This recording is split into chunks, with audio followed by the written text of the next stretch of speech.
Come see us on tour in Dallas, Austin, Baltimore, Hartford, Connecticut, Syracuse, New York, Atlantic City, Levittown, Cohost, and Providence, Rhode Island. Go to jimmydore.com for the link for the cheapest tickets. Excited for our next guest from Canada, eh? Look at that. Maxime Bernier is the founder and leader of the People's Party of Canada. Formerly a member of the Conservative Party, no longer, he held various positions in the government of former Prime Minister Stephen Harper, including Industry Minister and Foreign Affairs Minister. Bernier left the Conservatives in 2018 to form the People's Party of Canada, and in 2021, he campaigned firmly against vaccine mandates and lockdowns. Here. That's good for you. Please welcome to the show, Maxime Bernier. Nice to meet you. Thank you, Jimmy. I'm very pleased to be with you. So, what led you to leave the Conservative Party and start the People's Party of Canada? Because the Conservative Party of Canada is like, the old Republican, Rhino, Republican in name only. The Conservative Party of Canada, that's the same, they're in Canada, they're not fighting for conservative values anymore. And, I said that this party is morally and intellectually corrupt. That's why I did the leadership contest in 2017, 2018 to be the leader of the Conservative Party of Canada. I didn't win with 49% of the vote, and our platform was very popular, real conservative free market ideas, working, to fight the globalist and the woke agenda. But after 15 months, I did try to work with the leader elected at that time in 2018, Andrew Scheer. But Andrew told me that, Maxime, your ideas are very popular with the members of our party, but they are not popular with the general population. And my goal now is to be prime minister. So we won't take any of your ideas for the electoral campaign of 2019. So I said to myself, I don't have time to waste with that party. So we created the People's Party, based on 4 principles: individual freedom, personal responsibility, respect, and fairness. And that's why, Jimmy, it was very easy for us to take a position during the COVID hysteria, fighting for freedom of choice with an informed consent. And this party is the new populist party in Canada. Like a little bit, Jimmy, the Reform Party in UK with Nigel Farage. We are fighting for a moratorium on immigration, putting our country first. And it's going well. We are growing. We are young, but we are growing. So that's the first thing I wanted to talk to you about. So you had billboards up that said, say no to mass immigration, People's Party. So what is the situation with immigration in Canada? Is it legal immigration? In America, the problem is illegal immigration. Is it the same or different? It is both, Jimmy, legal immigration and illegal immigration. Last year, we are a country of 40 million people. Last year, we had 1.2 million newcomers, foreigners coming to our country. Add to that the illegals that are coming to our country, because actually the Trudeau government is putting in place for the last 9 years an open border policy. So we have a lot of people who are coming here. They try to be refugees, and they're fake refugees. So we need to stop that. The billboard that you just showed for your viewers, that was our position at the election in 2019. We said, say no to mass immigration. At that time, our position was to have a maximum of 150,000 new immigrants every year. And people were saying that we were racist because of that. But we knew we need to control our immigration. And now that's, mass immigration, it's still the reality in Canada. And that's why our position now is for a pause on immigration, a moratorium, and also deporting all illegals. Actually, we don't know how many illegals we have in Canada. It's between 25,000 and 500,000. We don't know the real number. We don't know who they are. We don't know where they are. And I understand President Trump when he's saying that Canada is a threat for the national security of the US. He's right about that. and we must work to secure our borders, to stop mass immigration, to deport our illegals. And we are the only national political party in Canada that is speaking about that.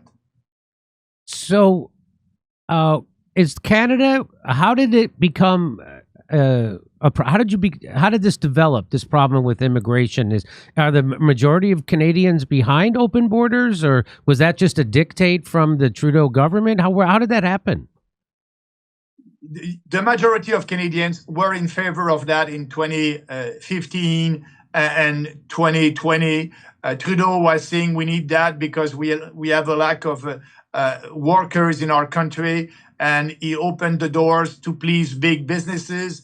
And now more people understand that mass immigration is cheap labor for big businesses, and that's hurting Canadians. And now they understand that mass immigration, it's very difficult because of that for Canadians to buy a house in big cities like Montreal, Toronto, Vancouver. You know, when you have a lot of people like that, they need a roof. And actually, you know, the pressure on the market, on the housing market is very, very high. And so it's difficult for Canadians because of that. And now, answering your questions, in the polls right now, more than 60% of the populations are saying enough is enough. We need to control our borders. We need to have a pause on immigration. But actually, the other political parties, the Liberals and the Conservative, are not taking that position because for them, you know, they're looking for some ridings where they can have candidates elected. And, you know, we have ghettos in Canada, like Burnaby in British Columbia. It's like being in India, Brenton, Ontario. So they're living in ghettos. They don't integrate into our society. And we have in Canada an official policy of multiculturalism. We need to stop that because we are saying to our immigrants, come here, don't integrate our society, don't integrate our culture, keep your culture. And actually the federal government is giving subsidies to celebrate, for example, the Chinese New Year. I don't have anything about that, but the state must not be in charge of that. Our government must promote our history, our culture, and they're not doing that. So right now, we are in line with the population with that position. That is what Canadians want. So they use the same logic here in the United States. I saw Bill Clinton during the Harris campaign give a speech and talking about how we need to have more immigrants because Americans aren't making enough babies, and so we don't have enough workers. And what he really meant was that we need to have an influx of cheap labor to suppress the wages. That's really what that's about. And so would you say your position on putting a pause on immigration, would you consider that a pro-worker stance? And are you considered pro-worker? Yeah, it's for sure. It's pro-workers, putting Canadians first and our country first.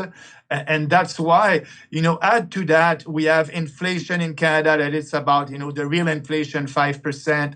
And, you know, there's a lot of people who cannot find a job. So now that's affecting Canadians, and they understand that. The way to solve that, and I must say that the Conservative right now, they're in a position in Canada, and we may have an election this spring or maybe in fall of this year. And the Conservative are saying to resolve the housing crisis that we have in our country, we need to build more houses. But it will be very difficult to do that. It will take time, and they don't want to go to the solution that is easy and efficient, stop that mass immigration. So that will be a very interesting electoral campaign, because I believe that the People's Party will be the only party that is on the side of the people and putting immigration in front during that electoral campaign. So let's move on quickly to, you are against the what you call the pro-transgender evil madness. So there's also been a big backlash to the woke agenda in the United States recently with the Trump election and the ending. Most major, or many major corporations are ending what they call DEI. I don't know if you have that in Canada, but we have that here in the States, which is diversity, equity, and inclusion. And so with that stuff that did not come from the bottom up, that all came from the top down, and came from places like BlackRock. And so it's been explained on our show by a guy named Christian Parenti, who knows all about this, that's a good way to break up workers, right? To keep people divided, keep them fighting over identity politics so they can't come together along class and economic lines and unite as workers. Would you agree with that? Absolutely. And we have that in Canada. DI and woke ideology, it is everywhere here in Canada. We are the only party that is ready to do the cultural war, what Trump is doing in the US. And actually, I started to speak about that a couple of years ago when it was not popular. When I said, a girl is a girl cannot be a boy, and a boy cannot be a girl. There's only two sexes. And, that's the reality. But there's no transition also, that does not exist. Nobody can transition and being under the other sex. And we have the same challenge that you have in the US. We have, boys or men playing in women's sport. We have biological men in jail who are saying, oh, now I'm a woman, and they're going to a women jail. That's all happening in Canada also. We have also big corporations that are pushing the woke ideology.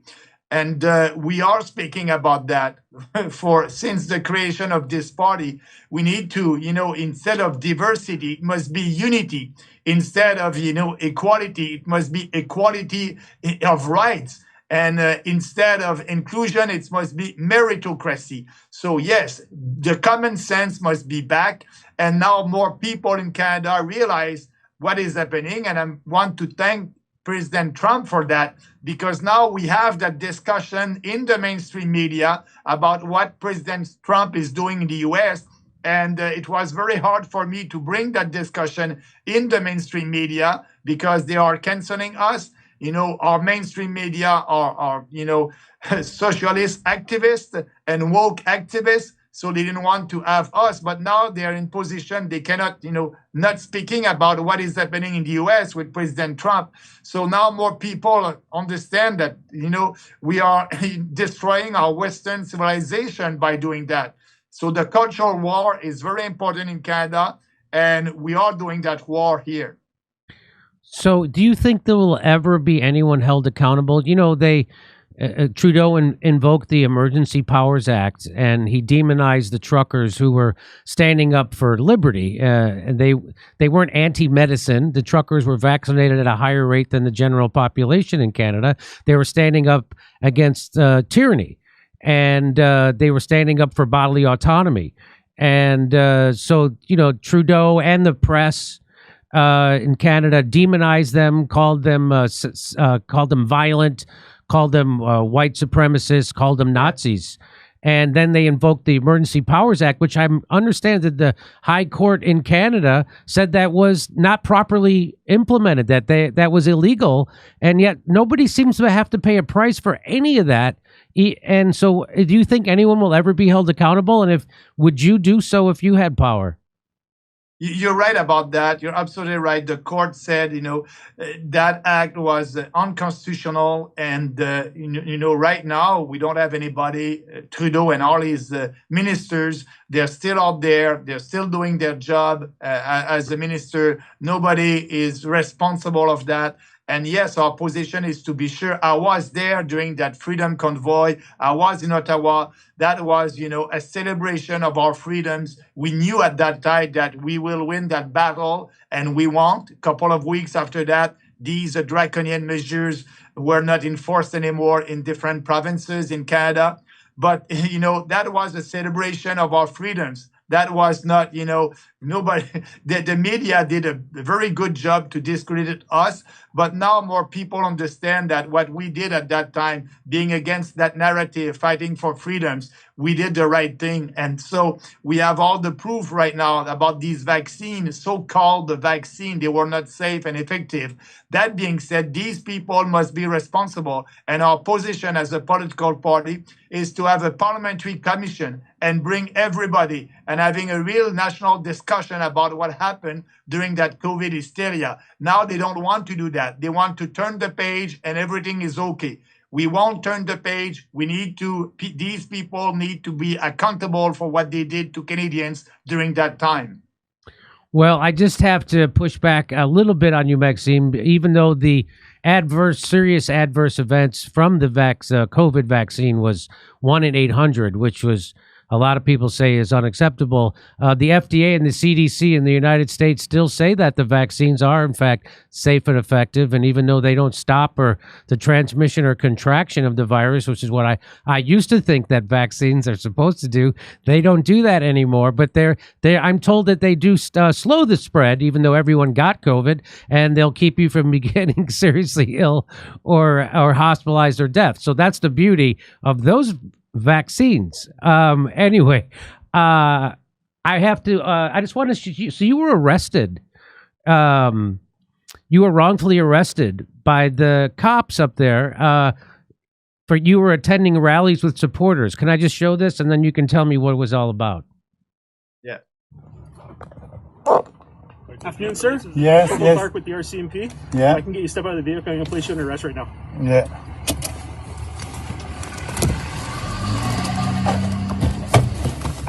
Right now, you're under arrest under the provincial health orders. Okay, so if you can just put your hands behind your back, face towards the vehicle.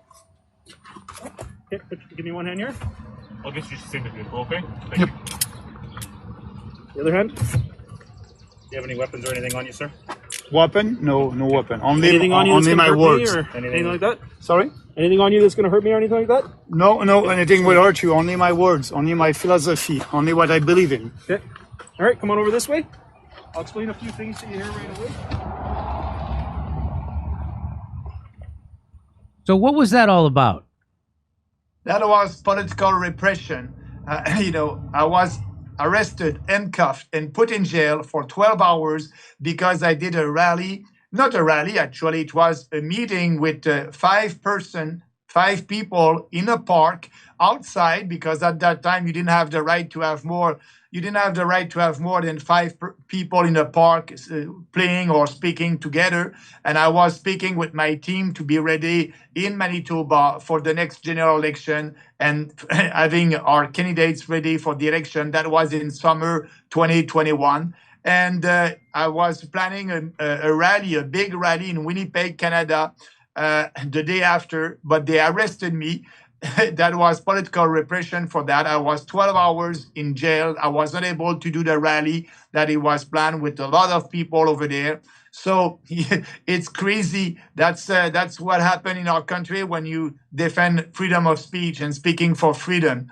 Actually, I was not proud to be a Canadian at that time. And I must say that I must thank the U.S. media, because that was all over the U.S. media, Fox News and Tucker Carlson. But in Canada, our mainstream media didn't want to speak about that a leader of a national party was in jail for fighting for what he believed. That's why I said to the police, do you have something that could hurt me? I said, no, only my words, only my philosophy, only what I believe in, because we are doing a battle of ideas and we have the right ideas, and I'm ready to debate these ideas, and that's what I wanted to do. But they arrested me to be sure that I won't be able to do that. So let me ask you about, I'm a big supporter, we're a big supporter, because the healthcare in America is horrible, right? We have the worst outcomes of any of, advanced country, and they're certainly of the richest countries, where we're at the bottom. And places like Cuba have much better healthcare outcomes than we do, a socialist country completely. What is going on in Canada with their healthcare? And do you support the universal healthcare, or do you think you should get rid of it and privatize it like the horrible system we have in the United States? Yeah, thanks for asking. You're right about saying when you are in hospital, you're gonna have good treatments for what you need. But the problem with that socialist system that we have in Canada is the waiting list. There's people who are dying on the waiting list for surgeries. So what we need to have, it's a mixed system, not a one like you have in the US, but like in Europe, when you will have a universal coverage for everybody, but you will be able to choose if you want to go to a public hospital or a private clinics, like in Switzerland, in Germany, and other countries like that. They are more efficient. We need to have more competitions in our system, and that will be the solution. Now we are spending a lot of money, like you in the US, but we have huge waiting lists for surgeries. We need to fix that, and the way to fix that is to open for competition with a mixed system, but everybody will be able to have a universal coverage. Okay. In the United States, we have 100% private. Well, we have Medicare for people who are 65 and older, and everyone seems they can't wait to get to there. And I know I had to get a surgery, and it was a 4-week wait just to have a consultation with a surgeon, and then I was going to have to wait who knows how long to have the actual surgery, and that's and I was for my gallbladder, and I had gallbladder attack, and if you ever had that, I thought I was literally dying, and so I just went and paid for it out of my pocket because my insurance company dictated the doctor I can see. That's the funny thing, people are like, oh, you don't want the government to run, and I'm like, no, I want to get the government to pay for the bill. I want a private doctor. I want a private hospital, and I just want the government to send the check. Right now I have Blue Cross. I have a capitalist who makes money by denying treatment, and that's a bad system in the United States. And so it's horrible. So I wish I could. It seems like we're having a hard time over on this side of the Atlantic figuring out healthcare. And I wish you the best of luck. But here in Canada, if I may add, you are waiting a long time on the waiting list. And so what people are doing is they are paying for their pockets to go to a private clinics. That must not be that. Everybody must be able to choose, and they will have a public insurance. So that will be the government who will pay for that. Put more competition in the system. That will solve. And there's good system in Europe, not like you in US, not like us in Canada. So you have 100% private, if I can say that, and us, we have 100% socialist system. So let's have a mix, half and half, and that will be the best system. I know Australia has a mixture, and they always come out on top of the healthcare rankings. And so, but yeah, guaranteed coverage for everybody. I'm all for that. Good luck to you. I hope you get a chance to experiment and fix it. Because it certainly isn't working correctly. I've heard a lot of people say that, but at the same time, I haven't heard anybody. I go to Canada a lot on my tours, and I haven't heard anybody who wanted to trade their system for this horrible system we have in the United States. So at least you have that going for you. Yeah. Okay. Yeah, and it's part of our platform.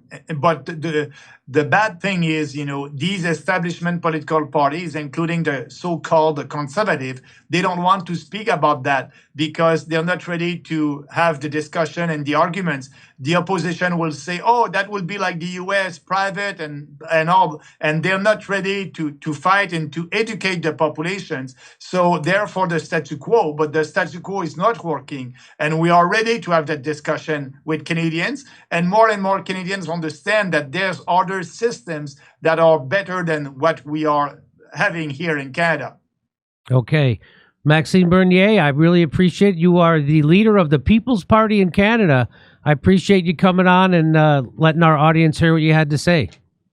Thank you, Jimmy. I appreciate that. Have a nice day. Okay, you too. Come see us on tour in Dallas, Austin, Baltimore, Hartford, Connecticut, Syracuse, New York, Atlantic City, Levittown, Cohost, and Providence, Rhode Island. Go to jimmydore.com for the link for the cheapest tickets.